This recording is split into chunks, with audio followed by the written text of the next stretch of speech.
Chief Justice Lahoti, Mr.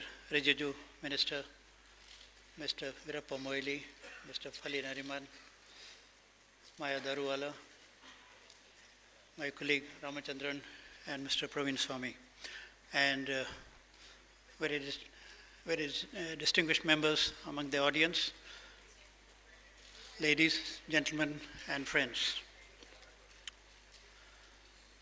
First of all, I thank you for responding to our invitation and turning up in such good numbers to grace this occasion. We decided to assemble today because on the 22nd of September we completed 10 years of Supreme Court judgment on police reforms. Actually, it took 20 years, 10 years for the public interest litigation, another 10 years for monitoring. 20 years is a small time in the history of a nation, but 20 years for a matter to pend before the Supreme Court, I think that's something we need to worry about.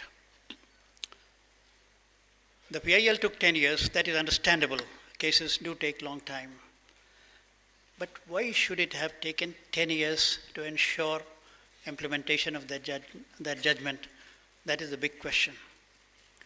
The judgment was to be implemented according to the original order by the end of 2006. Subsequently, when some of the states expressed difficulties, the time limit was extended to March 31, 2007. But the matter continues to drag on. And some of the states which have been very clever, I repeat the word clever, they passed acts in great hurry. Normally one would have expected that these acts are being passed in compliance of the Supreme Court's directions. But actually in the judgment there was a proviso that these directions will hold good till such time as the central and the state governments pass their own legislation on the subject. Now they picked up this particular proviso and ignored the rest of the judgment. They saw in this proviso an escape clause that these directions would apply only till such time as the state and the central governments pass their legislation on the subject. So they said, we passed the legislation, and now we are beyond the purview of the Supreme Court. And the laws which they passed legitimized the status quo. In some cases, it was so regressive. They say about Bihar, they say it was so regressive that it takes you back not to the British days, but to the East India Company days. So 17 states have passed laws purportedly in compliance of Supreme Court's directions, but actually violating the letter and the spirit of the court's order. The remaining states passed executive orders. One thought those would be in better compliance, but even those either dilute or modify or amend in some form or the other, they subvert the Supreme Court's directions. And at the end of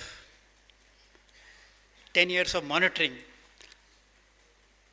when I ask myself, have we improved after the Supreme Court judgment? Is the police more people-friendly? Are we upholding the rule of law as we are supposed to be doing? I'm sorry to say that the answer is an emphatic no. On the contrary, what disappoints me is that probably the graph has gone further down and there is further deterioration in the quality of policing that we are having in the country. I could give many instances, but I'll restrict myself to just one or two. What happened in Haryana was a complete collapse of the administration and the police structure. I had read only in the books that the state would wither away one day, in the Marxist books. But I saw in Haryana for 2 days there was nothing like government. And rampaging crowds were destroying public and private property at will and assaulting people whom they thought were not well disposed towards them.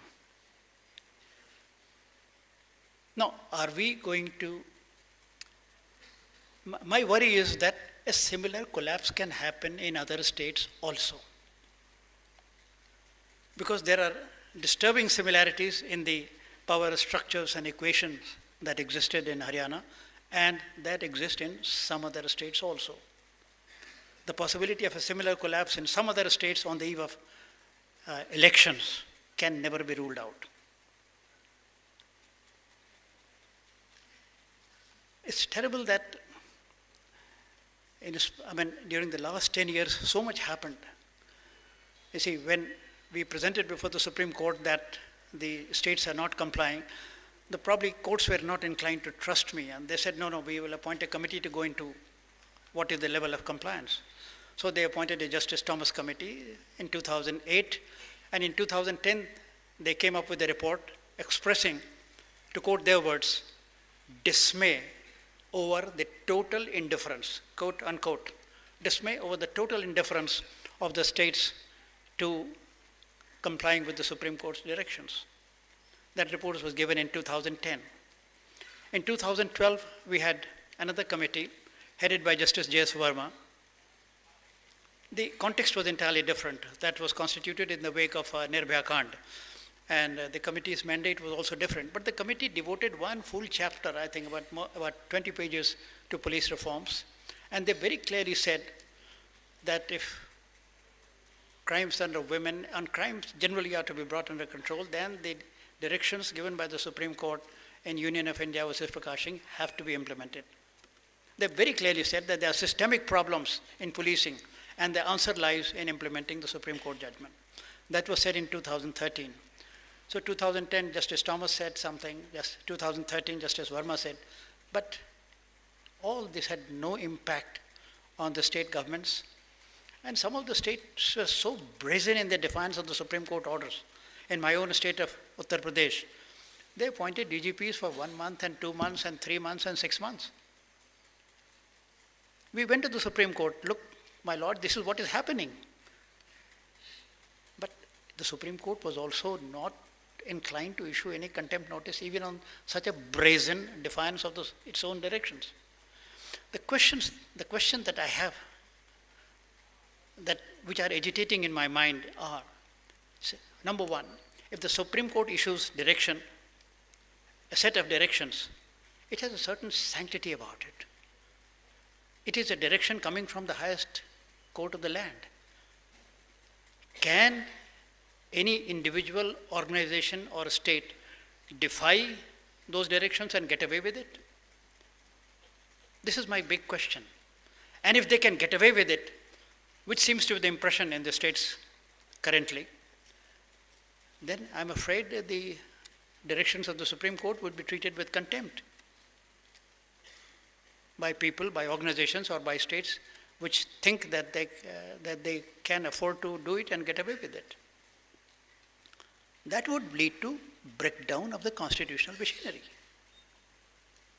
Question number 2. Some states legislated and the laws which they enacted were blatantly in violation of the Supreme Court directions.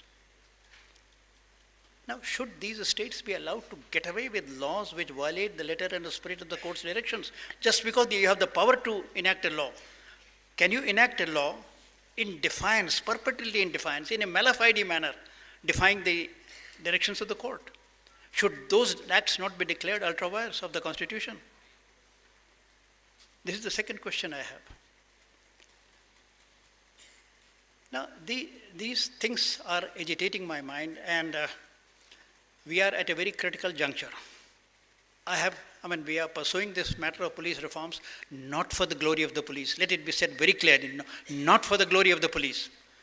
This is being pursued in the interest of improving governance, in the interest of having better law and order, in the interest of upholding human rights of citizens, in the interest of having rule of law in the country. That is the objective, and not for the glory of the police, as some people are inclined to think. There's another point. I strongly feel that if we do not address this issue of police reforms, the democratic structure may collapse one day. As it is, the number of people with questionable background, their percentage is going up in the parliament every successive election. I mean, according to the Association of Democratic Reforms, in 2004 it was 24%. This jumped to 30% in 2009 election, and further went up to 34% in 2014. So the number of people with questionable background in parliament is gradually going up. Now, the society has to make up its mind. You want us to salute the mafia, you want us to salute people with criminal background, or you want us to uphold the rule of law. Let the society decide this.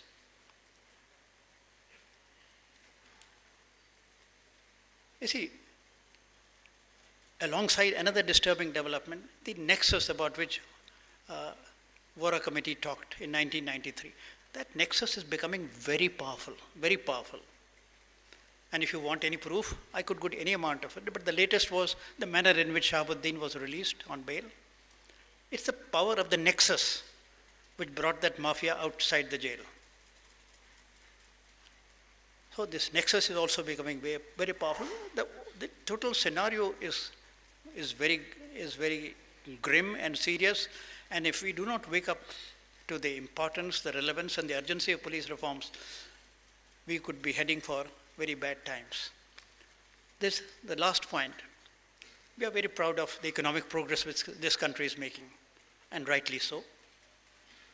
But this economic structure needs solid foundations of good law and order. If you don't have good law and order, you can't have economic progress. Nobody is going to invest his millions in an area where the returns are not assured and where the security of the management is not guaranteed. Nobody is going to invest. I would like to see how much big ticket investment Haryana gets after the latest series of violent incidents which ravaged Haryana during February. Nobody is going to invest.